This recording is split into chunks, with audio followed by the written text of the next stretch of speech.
Hello दोस्तों, नमस्ते यार। कैसे हो मेरे दोस्त? देखो, समझने की कोशिश करते हैं। पिछले क्लासेस हम क्वालिटी ऑफ वाटर के बारे में जान रहे थे मेरे दोस्त। चैप्टर जिसका नाम है, पिछले क्लासेस में हमने 3 टाइप्स के सॉलिड के बारे में जाना था sir. Total solid, suspended solid और डिजॉल्व सॉलिड, जिसमें एक को हम सोल्व किए थे, उसका क्वेश्चन से भी किए थे सर, टोटल सॉलिड का। उसी तरह से आज हम जानेंगे डिजॉल्व सॉलिड और सस्पेंडेड सॉलिड, और सस्पेंडेड सॉलिड डिजॉल्व सॉलिड का मैं न्यूमेरिकल भी आप लोगों को करवाऊंगा दोस्त। चलिए, सबसे पहले हम समझने की कोशिश करते हैं सर कि सस्पेंडेड सॉलिड होता क्या है। सस्पेंडेड सॉलिड तब कहने का मतलब मेरे भाई, वैसा सॉलिड जो पूरा के पूरा वाटर में नहीं घुला हो। डिजोल्व के मतलब पूरा का पूरा घुला हो, लेकिन सस्पेंड के मतलब होता है मेरे भाई कि उस जो भी सॉलिड है, जो भी कंक्रीट इंग्रेडिएंट है, मटेरियल है, वो वाटर के जो भी टैंक है, वाटर जिस जगह भी स्टोरेज हुआ है, उसके पेंदी में बैठे रहना, उसका पेंदी में छहला रहा है, चल रहा है मेरा भाई। तो यह हमें पता कब चलेगा सर? तो जब हम वाटर को फिल्टर करेंगे, फिल्टर के दौरान वाटर जो भी प्योर वाटर होंगे वो अलग हो जाएगा, और कंटामिनेट ऑफ इम्प्रूटिया जो भी सस्पेंडेड सॉलिड के फॉर्म में होंगी वो हमें मिल जाएगा। यानी सस्पेंडेड सॉलिड हमें तब पता चलेगा सर जब हम वाटर को फिल्टर करें। यानी कि जब हम वाटर को फिल्टर करेंगे दोस्तों, तब हमें सस्पेंडेड सॉलिड का पता चलेगा। चलिए सर, ठीक है। जो भी सस्पेंडेड सॉलिड होता है मेरे भाई, वाटरमैन फिल्टर पेपर पे हम मेजर करते हैं।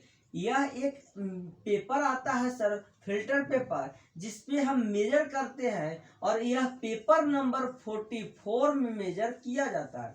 ये सभी के सभी IS कोडर है, इस पे कोई ब्लेम नहीं उठा सकता, न इसका प्रूफ अवेलेबल होता है मेरे भाई। सस्पेंडेड सॉलिड को जब फिल्टर करोगे वाटर को, तब पता चलेंगे। और वह जो फिल्टर लेते हैं वो वाटरमैन फिल्टर पेपर लेते हैं मेरे भाई, और यह पेपर नंबर 44 होता है सर। यही है सस्पेंडेड सॉलिड की कहानी।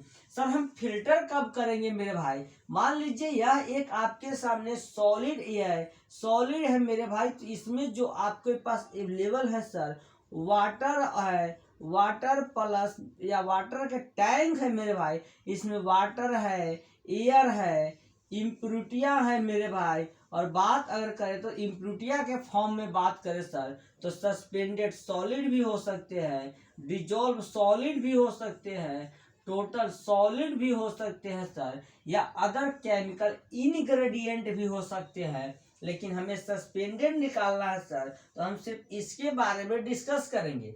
हो सकते होने को तो बहुत कुछ हो सकता है सर, लेकिन हम एक एक पैरामीटर को चेक कर रहे हैं। तो इसको जब भी आप फिल्टर करोगे मेरे भाई, फिल्टर करने के दौरान आपको जो भी यह वाटर के टैंक में वाटर बच जाएंगे मेरे भाई, और यह जब भी पेंदी में बात करें सर, इस तरह से पेंदी में या सस्पेंड बैठ जाते हैं, सॉलिड बैठ जाते हैं सर। और इसका वेट WT होगा मेरे भाई, और इसका वेट अगर हम मान ले W1 होगा सर, तो सस्पेंडेड सॉलिड का क्वांटिटी निकालना होगा मेरे भाई। तो सस्पेंडेड सॉलिड का क्वांटिटी कैसे निकालेंगे मेरे भाई? यह जो भी W2 है, W2 में से W1 को अगर हम घटा दे मेरे भाई, W2 में से W1 को अगर घटा दे, और यह जो भी आएंगे mg के फॉर्म में आएंगे मेरे भाई, और हम वॉल्यूम से डिवाइड करेंगे, तो वॉल्यूम ऑफ फिल्टर, जो भी आप फिल्टर लिए हो मेरे भाई, जो भी आप फिल्टर लिए हो सर, वह फिल्टर वाटर सैंपल का जो भी वॉल्यूम होगा, वह वॉल्यूम से डिवाइड करने पर, और यह मेरे भाई वॉल्यूम जो होंगे वह लीटर में होंगे, और इस तरह से हमें सस्पेंडेड सॉलिड मिलते हैं। यानी कोई भी वाटर में सस्पेंडेड सॉलिड कितना है, उसको वाटरमैन फिल्टर पेपर नंबर 44 से चेक कर लेते हैं सर। और अगर हमें सस्पेंडेड सॉलिड निकालना है, तो W2 माइनस W1 हो जाएगा mg, अपॉन में volume of filter water sample हो जाएंगे सर। यही इसका कॉन्सेप्ट था। इस पर एक न्यूमेरिकल हम समझने की कोशिश करते हैं, आप इसको नोट डाउन कर लो। और यह ऑब्जेक्टिव में देखने को मिला है। फॉर्मूला तो सम टाइम्स आते हैं, न्यूमेरिकल भी दे सकता है, लेकिन आपको ये जो वाटरमैन फिल्टर पेपर है, पेपर नंबर 44, ये आपसे पूछ चुका है। समझने की कोशिश करते हैं मेरे भाई। अगर क्वेश्चन आपसे इस कदर बोले सर कि 100 ml of water sample,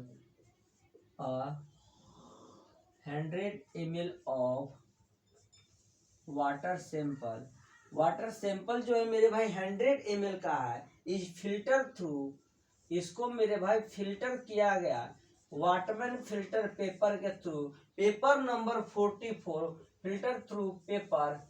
filter through paper means मेरे भाई फिल्टर पेपर लिख लेते ना, पूरा नाम लिखने से बढ़िया है मेरे भाई कि वाटरमैन फिल्टर पेपर लिखने से बढ़िया है कि एक फिल्टर पेपर की बात कर लिया जाए सर, तो वह कहीं ज्यादा बेहतर रहेगा। टू इनिशियल वेट, वाटर का जो भी मेरे भाई इनिशियल वेट था मेरे भाई, इनिशियल वेट वाज फाउंड किया गया to be 1.642 gram after oven dry. अब इसको ओवन ड्राई किया गया मेरे भाई, तब जो वेट आ गया, ओवन ड्राई के बाद जो फाइनल वेट आ गए सर, वह वेट अगर मेजर किया जाए, weight is measure to be, तब कितना आते हैं सर 1.69696 ग्राम। तो बोल रहा है मेरे भाई find out suspended solid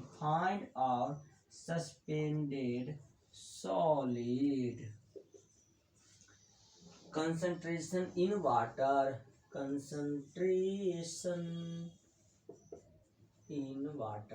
question कह रहा है दोस्तों कि 100 ml वाटर सैंपल था फिल्टर पेपर में। 100 ml वाटर सैंपल मतलब मेरे भाई फिल्टर पेपर का जो भी कैपेसिटी है यानी वॉल्यूम है वह 100 ml दिया हुआ है मेरे भाई। समझने की कोशिश करना, ये 100 ml water sample filter paper है मेरे भाई, जिसको फिल्टर पेपर के थ्रू फिल्टर किया गया।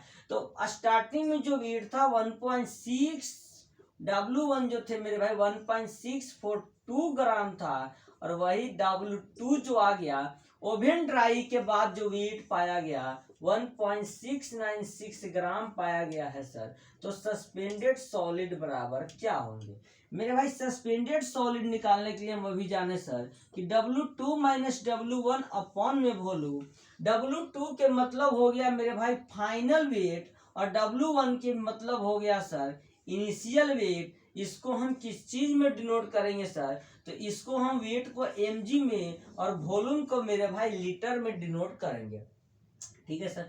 W2 मीन्स फाइनल वॉल्यूम 1.696 आ गया सर, और इनिशियल वेट था W1 1.642, और वॉल्यूम जो थे मेरे भाई 100 थे। लेकिन यहाँ पर जो वेट दिया है सर वह वेट आपके ग्राम में है मेरे भाई, और जो भी वॉल्यूम दिया हुआ है सर वॉल्यूम आपके ml में। लेकिन हमें वेट को सर mg अपॉन लीटर में कन्वर्ट करना है सर, तो हम कुछ नहीं करेंगे मेरे भाई। हम अगर समझने की कोशिश करें 1.696 माइनस 1.642 ग्राम, 1 ग्राम बराबर समझने की कोशिश करना सर 1 ग्राम बराबर 1000 mg होता है। 1000 से मल्टीप्लाई कर दे सर तो mg में दे देगा। उसी तरह से 100 ml है मेरे भाई, 1 ml में कितना लीटर होता है सर? 10 की पावर -3 लीटर होता है। क्योंकि 1 लीटर समझने की कोशिश करना दोस्तों। देखो 100 ml बराबर मेरे भाई 1 लीटर हो जाता है सर। अगर हमें ml के वैल्यू लाना है तो 1/100 मीन्स मेरे भाई 1000 हो जाता है 10 की पावर -3। इस तरह से हम कन्वर्ट कर सकते हैं। यानी अब जो वैल्यू आएगा सर वह mg अपॉन लीटर में वैल्यू आएगा। यही आपका मेरे भाई क्वेश्चन था, आप सोल्व कर लीजिए, आंसर आ जाए। मीन्स आपका जो इनिशियल वेट है final wait, means final wait में से इनिशियल वेट को घटा दीजिए। क्योंकि मेरे दोस्त समझने की यहाँ कोशिश करना, जो भी पार्टिकल सस्पेंड होगा फिल्टर के बाद ही पता चलेगा। फिल्टर के बाद आपका W2 वेट आया, पहले स्टार्टिंग में W1 था, W2 में से W1 घटाएंगे सर तो आपका जो भी होगा सस्पेंडेड सॉलिड की कंसंट्रेशन इन वाटर दे देगा। आप इसको नोट डाउन कर लो। आगे हम समझने की कोशिश करते हैं सर डिजॉल्व सॉलिड क्या होता है सर, वो चीज हम समझने की कोशिश करते हैं। डिजॉल्व सॉलिड के मतलब होता है मेरे भाई वैसा सॉलिड इनग्रेडिएंट जो कंप्लीटली घुल जाए। कंप्लीटली घुलने का मतलब जैसे आप एक मिल्क को देखते हैं कि वाटर में किस तरह से घुल जाती है, या इंक को यदि आप वाटर में मिलाते हो सर तो वह किस तरह से घुल जाती है, लेकिन अगर पेट्रोल को वाटर में मिलाते हो सर तो पेट्रोल छेला जाता है, ऊपर पूरा कंप्लीटली मिलता नहीं है। अगर हम उसी तरह से समझने की कोशिश करें मेरे भाई कि डिजॉल्व सॉलिड क्या होता है सर, अगर हम डिजॉल्व सॉलिड की बात बोले यानी कि डीएस की बात बोले दोस्त, तो क्या होता है समझने की कोशिश करते हैं। सबसे पहले इसको डिजॉल्व सॉलिड को, डिजॉल्व सॉलिड भी मेरे भाई आपको फिल्टर सैंपल में ही चेक करना होगा, यानी इसको भी आप फिल्टर पेपर में ही चेक करोगे, यानी इसको आप फिल्टर पेपर में चेक करोगे मेरे भाई, लेकिन यहाँ पे filter paper of water sample लेना होगा सर, यानी कि वाटर सैंपल का आपका फिल्टर पेपर लेना होगा। अगर हम डिजॉल्व सॉलिड निकालने की बात करें सर, सेम फार्मूला होगा W2 माइनस W1, लेकिन यहाँ पर जो भी आप निकालोगे वॉल्यूम, वहां पे वॉल्यूम था फिल्टर सैंपल का, यहाँ पर वॉल्यूम ऑफ मेरे भाई समझने की कोशिश करना, यहाँ पर जो वॉल्यूम लेंगे वह फिल्टर वाटर सैंपल का वॉल्यूम लेंगे। यही कॉन्सेप्ट था और कुछ नहीं था। अगर हम बात बोले मेरे दोस्त की परमिसिबल लिमिट कहाँ तक हो सकती है, ऐसा थोड़ी यार कि वाटर लिया उसमें जो इम्प्रूटियाँ है इम्प्रूटी भी घुल जाएगी और कितना घुली कोई पता नहीं है, एक लिमिट था मेरे भाई। अगर बात बोले तो डिजॉल्व सॉलिड की परमिसिबल लिमिट की अगर हम बात बोले सर तो परमिसिबल लिमिट 500 होती है, लेकिन अगर आपका 2000 चला जाए mg पर लीटर मेरे दोस्त, तब यह एक्सेप्टेबल नहीं रह जाता है, तब इसको यूजफुल नहीं कहा जाता है। यानी बात बोले तो डिजॉल्व सॉलिड 500 mg पर लीटर तक पास कर जाएगी, 2000 mg पर लीटर के बाद यह यूज नहीं किया जाएगा दोस्त। या इस फॉर्मेट में भी आपको लिख देता है सर कि जो भी आपका डिजॉल्व सॉलिड है उसका लिमिट 500 टू 2000 मेरे भाई mg पर लीटर डिजॉल्व सॉलिड की क्वांटिटी परमिसिबल है। इसको आप लोग नोट डाउन करो। अब आगे हम जानने की कोशिश करते हैं मेरे दोस्त कि पीएच वैल्यू ऑफ क्या होगी, यानी पीएच क्या होता है sir, percentage of hydrogen concentration in water क्या होता है, इसको हम समझने की कोशिश करेंगे। और percentage of hydrogen concentration water में जो होंगे मेरे भाई पोटेंशियल हाइड्रोजन वह कितना परसेंट होंगे तो हम यूज कर सकते हैं। पीएच बेसिकली हम बोले तो सर कैसे हम निकालेंगे वो चीज हम समझने की यहाँ कोशिश करते हैं।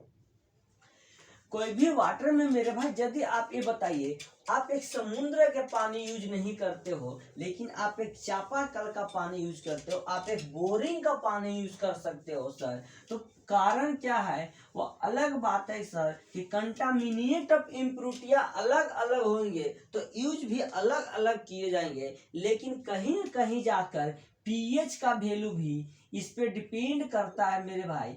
पीएच को अगर हम डिफाइन करें सर तो पीएच के बाद पता चलता है सर पीएच के मतलब क्या होता है कि जो भी आप वाटर सैंपल लिए हो उसमें concentration of the potential hydrogen की क्वांटिटी कितना है, इस चीज को यह पीएच वैल्यू देता है, पीएच देता है।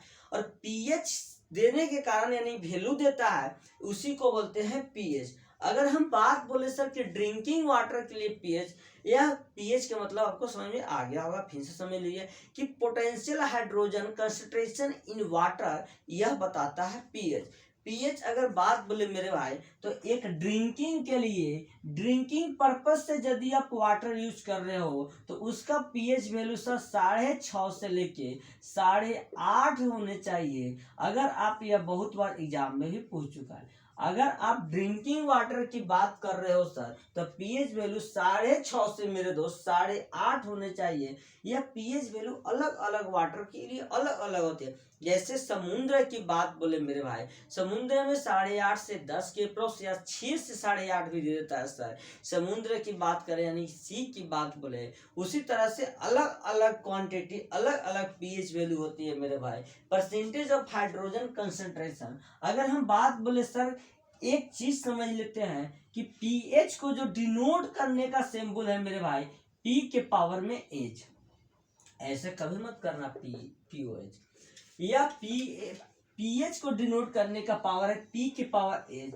वहीं अगर बोले मेरे भाई समझने की कोशिश ना, पीओएच यह दोनों का जो सम होगा सर वह 14 होता है। अब समझते हैं इसको कैसे होगा। देखो ये जो परसेंटेज ऑफ हाइड्रोजन है मेरे भाई, परसेंटेज ऑफ हाइड्रोजन और percentage of sir potential hydrogen oxide को अगर हम ऐड करेंगे तो उसका वैल्यू 14 आता है। आपसे एग्जाम में मेरे भाई कोई एक टर्म्स दे देंगे, आपसे 3 टर्म्स दे देंगे, आपसे एक टर्म्स पूछ देगा, या मेरे भाई आपसे डायरेक्ट या रिलेशन भी पूछ देता है। आपको प्रूफ जानने की जरूरत नहीं है कि प्रूफ कैसे होता है, आप सिर्फ ये जानेंगे कि क्या होता है। अगर हम बात बोले मेरे भाई कि पीएच वैल्यू यह जो 14 है यह ऑलवेज सही होता है सर, हमेशा ही आपको यह याद रखना है सर।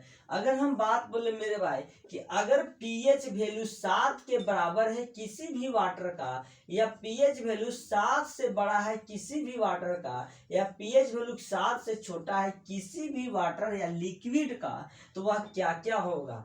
अगर मेरे भाई पीएच वैल्यू कोई भी लिक्विड का 7 है, 7 के इक्वल है मेरे भाई, तो वह जो भी लिक्विड है वह नेचुरल अवस्था में है, नेचुरल है मेरे दोस्त। अगर पीएच वैल्यू 7 से ज्यादा है सर तो वह लिक्विड अल्केनिटी है सर, अल्काइन नेचर का है। अगर वही पीएच वैल्यू 7 से कम है मेरे भाई तो वह एसिड नेचर का है। यह समझने की कोशिश करना सर, और यह तीनों का तीनों आपके एग्जाम ऑफ व्यू से पूछे हुए हैं।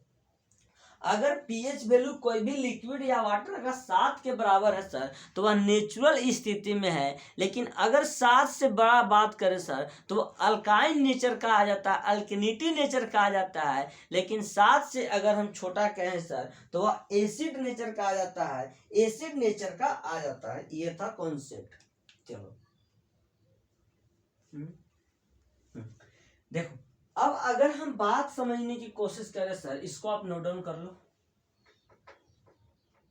चलो मेरे दोस्त, कोई भी अगर बात बोले सर, कोई भी लिक्विड में परमिसिबल लिमिट से ज्यादा अगर पीएच की क्वांटिटी हो जाए तब जीवन में इफेक्ट ला सकता है, अगर कम हो जाए तब भी ला सकता है, और अगर ज्यादा हो जाए दोस्तों तब भी उसके जीवन में इफेक्ट को ला सकता है। यानी पीएच का मान अगर मोर हो जाए मेरे भाई, मोर हो जाए या लेस हो जाए सर, मोर होने पर भी इफेक्ट ह्यूमन बॉडी को डालेगा, और अगर लेस हो जाए तब भी ह्यूमन को बॉडी को इफेक्ट डालेगा। यानी जो भी आप पीएच वैल्यू एक्सेप्टेबल है सर उसके अकॉर्डिंग हमें चलना चाहिए।